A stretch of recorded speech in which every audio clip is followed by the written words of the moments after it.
Hello and welcome to our Wednesday Wisdom interview with Future Director Debbie Anderson. Debbie, thank you so much for joining us today. Have you had a good day so far? I have. It's been really great. Florida sunshine, and it's Florida I'm sure fall, it's beautiful. hot and muggy. Well, if you're ready, we'll go ahead and get started. Okay, great. All right, so Debbie, what inspired you to join Mary Kay? Well, before Mary Kay, I was in the Army, and I wanted to be with my kids, and so I wanted to have something. Yeah, we went from like two incomes and two kids to one income and four kids. So I needed to do something, but I wanted something that I wasn't going to have to sacrifice my kids because I desperately wanted to be there for them. And what really got me about Mary Kay was the flexibility. And whenever she was talking with me and she said that the company philosophy was God first, family second, career third, that really meant quite a bit to me. I think that that's what did it. Definitely. That's a very strong philosophy. So as a new consultant, what were your goals and how have they changed as your business has grown? Well, I think at that point in time, having left my career and been home with the kids, my confidence level was really low, and I'd never done sales before. So my first goals in Mary Kay were just maybe if I could sell $100 in a month. Actually, I said 50, but my director told me it had to be at least 100. And I found that I could do that. I mean, that's my confidence level then. Now, 32 years later, of course, my goals are way bigger. They include Queen's Court of Sales, Queen's Court of Sharing, sales directors right on the near horizon for me. And it just, it makes a difference when you see everything the company has to offer. Absolutely. And I love that it started out as just sort of a part-time thing to see what happens, and it's turned into this amazing opportunity with these amazing goals. So how else has your life changed since joining the Mary Kay community? Well, when I signed my agreement, I told you I was kind of in a period of low self-esteem. My husband said he would do anything to get me dressed up and out of the house. And the Mary Kay community offered me a positive, really productive place where I could grow. And I love that I can feel confident in helping other people and to help them create the business and the life that they desire, because I've been able to do that, And so what I learned here in Mary Kay spills over to the rest of my life, into my family life and my church life and just everything else.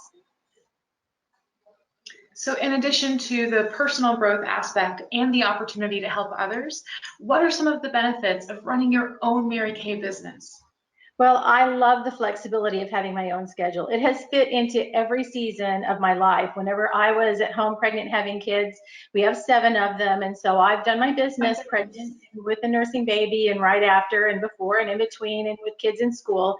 And I was able to do that. And whenever I had hurt my back and couldn't sit for 3 months, I had worked my business. And so my reorders took care of me. It was really wonderful to be able to do that. Now I love traveling to see my grandkids and making those trips able, because I cultivate customers and team members in those places too. So it just affords me the ability to do that. And even so much as my husband lost his corporate job and I was able to provide that. So now he has been able to start his own business, and he, does half the income, the expenses in the family, and I do half the expenses in the family. So it's a real career, but you've got all this flexibility to have these benefits of doing that. So keeping all of that in mind, what does Mary Kay mean to you? Well, let's see. Mary Kay has allowed me to pursue a really solid career doing something that I love and that I'm passionate about. I love helping women, and the product gets me into doors that women would not otherwise. They wouldn't open the door for something else, or they wouldn't open up to you, but they do whenever we're sitting there washing our face and just chit-chatting. And so I have a passion for that vision that Mary Kay has to enrich women's lives. And so it gives me an opportunity to share my faith, my love for the products, and this awesome opportunity. That is amazing. So is there any advice that you would like to share for new consultants watching? My best advice for new consultants watching would be for them to really take hold of Mary Kay's vision And don't think about yourself as going and asking something of people. You're offering them a great product. You're offering them time for themselves. You're offering them a great opportunity. So get out there and see faces. Get as many faces under your belt as you can, because even if you don't feel like you know everything, you will by the time you see a bunch of faces. Don't be afraid of it, I guess is what I'm saying. And don't compare yourself to somebody else who's over there, because nobody is the same. If I had compared myself to the other consultants that were out there when I started, I wouldn't be here today, because, I didn't have that big of goals, but I do now. And so do it your way, but do it Mary Kay's way. So throughout your career, how have you managed to stay focused and keep yourself motivated to work toward those goals? The things that motivate me, I'm internally motivated. And so if you're a person out there who's externally motivated, find what internally motivates you. For me, it's being able to have the flexibility with my family and being able to have that time. I'm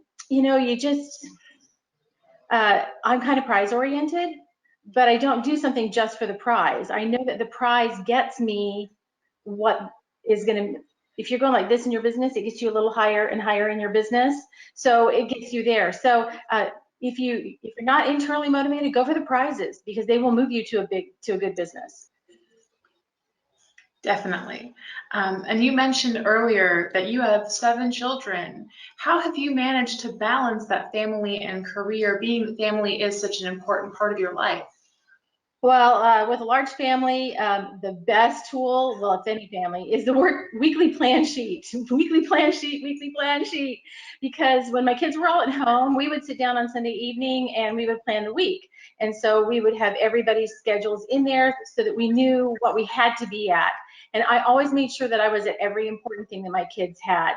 It doesn't mean that I was at every practice that they had, but I was at the concerts, I was at the things that were important. And make sure you schedule it in, and then schedule your date time with your spouse or your significant other, because that's really important too. And then when you're in the time that you've scheduled your Mary Kay business, work your Mary Kay business. And so for new consultants out there, that means that if you have a cancellation, that means that you get on the phone and you call your leads, or you call your customers, or you go out and get new leads. I mean, it's easy to think pink 24/7. So you just really, need to work your business when it's your business time, and be completely with your family when it's your family time. And so they'll respect your business more, and you'll love your business more. So in addition to the weekly plan sheet, of course, what strategy do you have for effectively managing your business? For me, consistency. I saw something a long time ago that said, it was an article like when I was a brand new consultant, that said persistence pays off positively, which is, that's a mouthful. But when you're consistent in what you do, and have integrity in your business, that's like booking new appointments every week, with new faces, working when you plan to work, booking from your leads, that kind of thing. That really makes a difference if you're doing it every day, every week. If you only have 2 days a week to work those 2 days a week, and have integrity financially. I think that's the biggest thing. If you do a 60-40 split with your income, and use that 60% for inventory and product sales aids, preferred customer program, you will not run out of money. That's probably the way most people lose their business, is not because we aren't making money at Mary Kay, it's because we're not managing our money in Mary Kay. So we need to do that. Call your customers every month or two consistently. You will train them. So how are you preparing for the upcoming holiday season? Okay, so I'm already working on my letter. I do my open house the weekend before Thanksgiving, because we're near a military community and people need to mail things out often to relatives that are far away. So I do my open house now, and I've already, like I said, I've chosen my date. I'm waiting for the holiday products to come in. You can order them now if you did preferred customer. If this doesn't air before then we'll be able to order them now. And I get at least one of each to show. So if I'm not sure about it, then I'll download the information, in the Mary Kay digital assets as soon as they're available, but I get at least one product to show. So if you're short on being able to do your inventory, just get one. And then you'll be, that starts revving it up. Okay. So can you tell us a little bit about what sort of aspects and elements an open house would need to be successful? Okay, so the first one is that you need to get your invitations out early enough that at least 3 weeks before if you're going to do pre-orders, because you need to have time to get to find out what they're doing, what they want, and get it in before the open house. That way you aren't ordering a lot of things that you aren't sure that you're going to sell. You make sure you're managing your inventory. I have a deadline for the pre-orders that gives me enough time to get it in, and I include a price list in my letter that includes the sales tax. I just kind of have a little little tablet on my thing that makes it easier for them because I have them prepay for those orders. And then what I do is I have them all packaged up and pretty.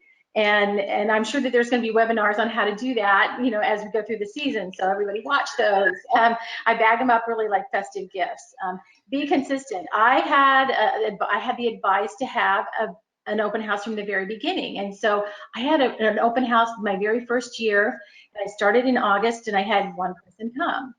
I mean, I didn't have a lot of inventory out either, but if you do it every year, you will train your customers. My home works best for me because it's where my clients know where to go, but whatever works best for you, if you have a group that are doing it together, that's fine. Have hours that are convenient to your customers and offer incentives for them to bring friends, and don't be afraid to do facials at your open house. It's not going to be totally busy 100% of the time. I don't discount my product anytime except for whenever I do an open house and on somebody's birthday, and that's it. So I have tables set up based upon what I want to do. So if I have limited edition products or discontinued products that I want to move, that's when I will put a discount on things. And that's up to you what you want to do, whether gift with purchase or a discount. That's based upon your preferences. I've done refreshments and not. And refreshments, keep them very simple because you don't want to spend a lot of time doing refreshments and then have people not eat them because they come and they want to take advantage of your open house. They don't want to have, it's not a social gathering. It has a social aspect, but it is a holiday open house for your business. Make your displays pretty. Have some gifts that are wrapped ready to go, and include the cost of materials in your gifts that you've already wrapped, because that can get very expensive, and you want to make sure. Sorry about that. You want to make sure that you've got that. There's lots of examples online. I know we're going to have webinars coming up that are going to give teach us how to do that. So that's kind of one of the things that I would do. That's probably more than what you can need right now, but those are essential elements. Definitely, and that's a great kind of checklist to start off with and know how to set up a really well-rounded open house for your customers. Now, when you have your open houses, do you track or record any data to help you prepare for the following year's open house? The way I track it is that I treat it like a party. Each of the different time periods in my open house I count it as a show. So I know how many people are there. I know if I sold basic sets. I know if I did faces on them. And I also have, I keep track of my sales, of course. And so that's just kind of how I keep track of it. It's easy. It's on your weekly accomplishment sheet. You can go back and look at this year and last year and the year before. And I also will track how many new faces and leads that I get, because it helps me decide, really helps me decide that's how I came down to the date that I do mine on right now. And, what kind of gift or discount, gift with purchase is the most productive for me? What incentives do my customers like? Those kind of things I keep track of just for that purpose. And then I have a folder in my computer that has that on there, and it has all my letters, so it's making what. Well, you have shared an amazing story and some amazing tips today. Do you have any additional advice on how to have a successful holiday sales season? Have fun. Don't be afraid to spend the time with your family, but remember Thanksgiving and Halloween and Christmas are one day. I know that we do a lot of other things around them, but you can schedule those. So just make sure that you are remembering that you're working just like anybody else. Be prepared, carry a temptation basket or something in your car in a cooler here in Florida. I don't know, you might need a warmer someplace else, but just with the last minute gifts that you have all ready for people so that you can do that. And participate in the local holiday workshops and the webinars that are on here, because it's going to help you learn how to make things cute and give you even more ideas. Lastly, work your holiday business early so you can devote the time to your family. And Debbie, I would love to know, how does Unitwise help you with your business? You know, I have not found a better inventory management tool anywhere, and it really it keeps track of the discontinued items and everything like that. So I do that. I love the year-end tax. I go into Unitwise and I print out my gross sales. I print out those things in my taxes, or it doesn't take me very long at all to do those things. There are things that are available. I can do blast emails to my customers when it's like all their birthdays. So, I mean, I encourage you to check it out, and encourage everybody to take a look and see what's on there, because you can put emails out with pictures in them, or target them to certain groups. Yeah, it helps my business in a lot of ways. Well, thank you again for joining us today, Debbie. We really appreciate it, and I know that everyone watching will benefit from your advice and your expertise. And for everyone watching, thank you. Be sure to subscribe so that you never miss out on any of the upcoming events and learning opportunities that we have to offer. Thank you.